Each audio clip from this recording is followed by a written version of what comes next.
It's fascinating to think of Jesus talking to a centurion. Now, when you look at the history of the Jewish people, you know that this centurion was part of the occupational army. He was part of the hated people of the Jewish religion, and they were strictly held not to have anything to do with them. This man comes up to Jesus, talks to Jesus, and Jesus is even willing to go into the person's house.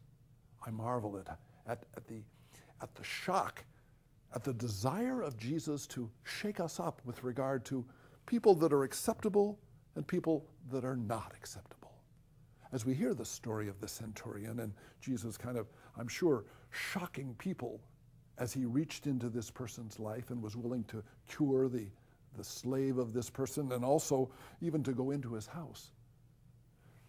We need to stop in our own lives and examine who are the people in our lives that we don't accept? Who are the people that we kind of put aside in our life? How can we be more like Jesus and open to all people in the expectations of faith and goodness in their lives? Well, in my own life, I start to think about some of the closed communities in which I live with regard to religion. I'm thinking, for example, of Protestants, thinking of Jews and Muslims, people who have an expressed love of God and who believe in God in a strong way, and yet it's a belief that's different than mine. It's a belief that sometimes I feel uncomfortable with. And the challenge in our life is listening to Jesus as he reaches out to this centurion, this Gentile, and making sure we break down all barriers. But there are other things. Rather than just talk about religion, we can also talk about cultures. We can talk about people of different color. We can talk about Hispanics. We can talk about Asians. We can talk about African Americans.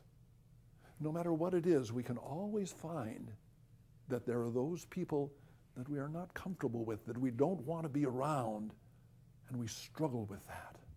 But then there's another group beyond that, and that's the people that have different understandings of what's right and wrong, conservative, liberal, people that are also diametrically opposed to where we stand morally with regard to homosexuality, with regard to people who are in prison. The challenge of Jesus is a challenge to make sure we listen to that love of the centurion and open everyone to our love.